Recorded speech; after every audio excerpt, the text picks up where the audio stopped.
Méditation du 22 mars. Le rôle de l'incertitude. L'Éternel dit à Abraham, « Va-t'en de ton pays, de ta patrie, de la maison de ton père vers le pays que je te montrerai. » Genèse 12, verset 1. Je parlais à une amie célibataire qui depuis des années attendait fidèlement un compagnon pour la vie. Ce serait beaucoup plus facile si Dieu me disait que jamais je ne me marierai, m'a-t-elle dit. Ce serait moins douloureux que cette incertitude. Je comprends ce qu'elle ressent. L'espoir fait souvent mal, alors que le pessimisme endort le cœur pour qu'il cesse de croire qu'il faut rester ouvert, humble et vulnérable. Je ne lui ai donc pas dit grand-chose. Je ne l'ai pas abreuvé de conseils simplistes. Je l'ai juste serré dans mes bras et je lui ai dit que je l'aimais. Parfois, il semblerait que Dieu nous informe au sujet de notre avenir au compte-gouttes. Pourquoi tant d'incertitudes? Ne serait-ce pas plus efficace qu'il nous donne un itinéraire détaillé pour la vie? John Barry, l'auteur et fondateur de l'organisation Jesus' Economy, la parcimonie de Jésus, croit que l'incertitude accomplit une fonction importante. Dans son article « How God uses pain to help us grow »,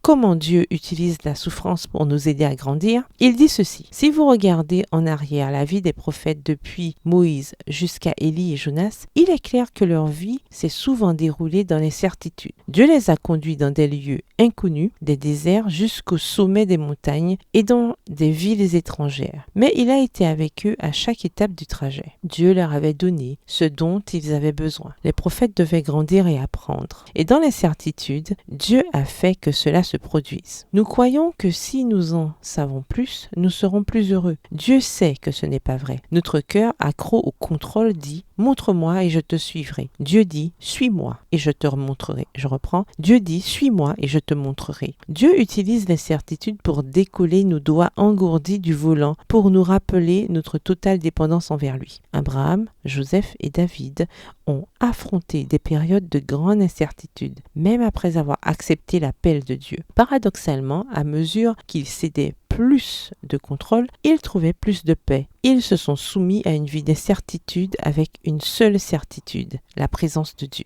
Et ils ont découvert que c'était plus que suffisant. Prière. Seigneur, aide-moi à accepter les périodes d'incertitude dans ma vie comme une occasion de croître et d'apprendre. Tu es la seule certitude éternelle. Je veux être en ta présence et que tu remplisses mon cœur de paix. Amen. Bonne journée, que l'Éternel vous bénisse.